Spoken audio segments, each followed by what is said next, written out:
This is the Gazelle Arroyo C5 HMB Elite. Comes in 3 frame sizes, 2 colors. It's using the Bosch PowerTube 500. Excellent placement there. And I love the charging location high on the right side of the bike because they usually tip to the left a little bit. See, the kickstand is over here. Tool-free adjustable. I love that. So it'll be stable wherever you're parking the bike.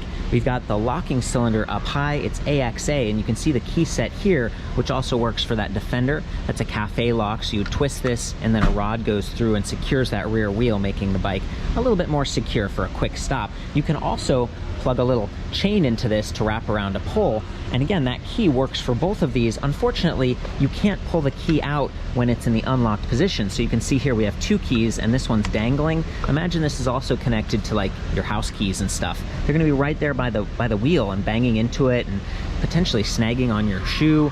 I don't love that.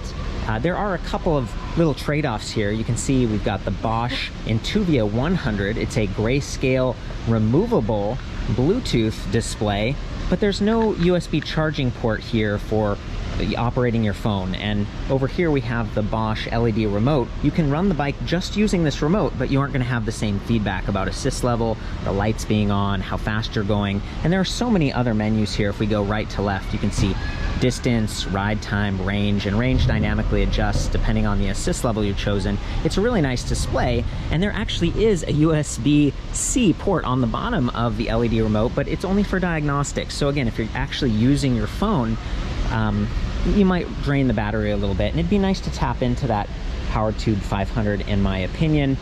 In some ways, it's just going to be a set it and forget it, get the app set up, maybe adjust Eco and Turbo. With the app, you also have like kind of a geofence thing that locks the bike. It doesn't physically lock the bike the way that this does, this cafe lock, but it is going to make it so people can't tamper with the display and turn on assist. So they'd have to pedal this away manually or drag it away if it was locked with that rear wheel. So it's not perfect, but that whole geofence concept is pretty cool, and the app's getting better all the time. That's the e-bike Flow app from Bosch. This is part of the Smart System generation of products, so it's not backwards compatible with some of the older stuff, but it does have still a 4 amp fast charger that I love. And if we come down here, the motor is another highlight. We've got the Bosch Performance line, again, Smart System. This is giving you 75 Newton meters of torque, which is higher than past generations of the Arroyo series, like the C5. The C5 is actually relating to this Inter 5 Shimano Nexus Inter 5 internally geared hub.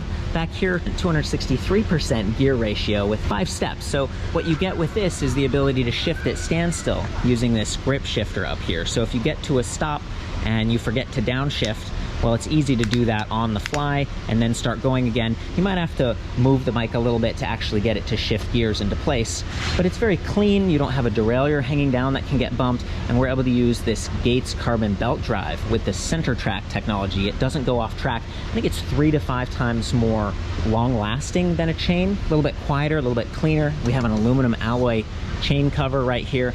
These really durable plastic fenders with the Gazelle branding, little rubberized mud flaps at the end, and integrated lights. And look at that.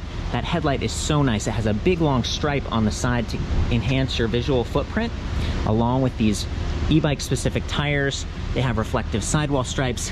This is the Schwalbe Active Plus, puncture protected, 50 km/h rated, Energizer. Look at these reinforcement eyelets, the nice black spokes, this slim fork that also has a 40mm suspension up here. I appreciate that there is suspension, but I must say this really doesn't move a whole lot. I was riding the bike and just, you know, trying to get it to move, and it's not the equivalent to like a more full-size suspension. It's very minimal, but it might take a big shock out of the system. And along with the higher volume tires, 28 by 1.75, so a little bit wider than a road tire or even a traditional city.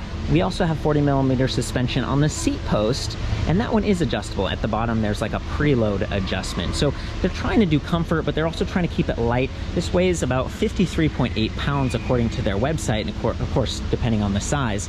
And if you just look at the frame, like how smooth everything is, how approachable it is, the weight positioning, it's really wonderful. So if we look at that headlight, just beautiful. It's gonna keep from shining up into oncoming traffic eyes. It's going to point where you steer, and it just keeps this cockpit, which is already a little bit busy, from getting too cluttered. Of course, we have tool-free adjustable angle stem, this nice swept-back handlebar, and they say leather grips. They are very comfortable, ergonomic. Got this fun little integrated half-twist bell and hydraulic disc brakes, which is wonderful. Tektro adjustable reach levers here, so you can fit that to the frame size a little bit better. 180 millimeter rotor up front with quick release, 160 in the rear, a little bit smaller. And then we're back to that fender. This rear rack, the nice integrated light and reflector that's protected physically by the surround. And this is extra sturdy. It's rated at 27 kilograms, whereas most of the other racks I see are only rated to like 25. So that's going to be a little bit better for just carrying a load. You can see that there's blockers on the sides for panniers, so they're not going to brush into the wheel the same way I was worried about the keys. We've got this included bungee strap right here, and I feel like if it were me and I was like using a child seat or something, I would feel a little bit more comfortable and confident, because they actually have this strong, sturdy piece of aluminum that connects right to the frame, and color match. I mean, it's just so beautiful. So Gazelle offers a 10-year warranty on their frames, and then Bosch with the drive systems is like 2 years. So I say 2-year comprehensive, and I think they have maybe 5 years on the paint. This is a Dutch company, and they really test their stuff to the max. They're designed to be in marine environments and not rust and not corrode as easily. We are here in North Vancouver. Reckless Shipyards is loaning me this bike to do a quick overview, and it's a great environment for this. With the 75 Newton meters of power that you're getting from that motor, it's going to be easier to climb the hills in a place like this.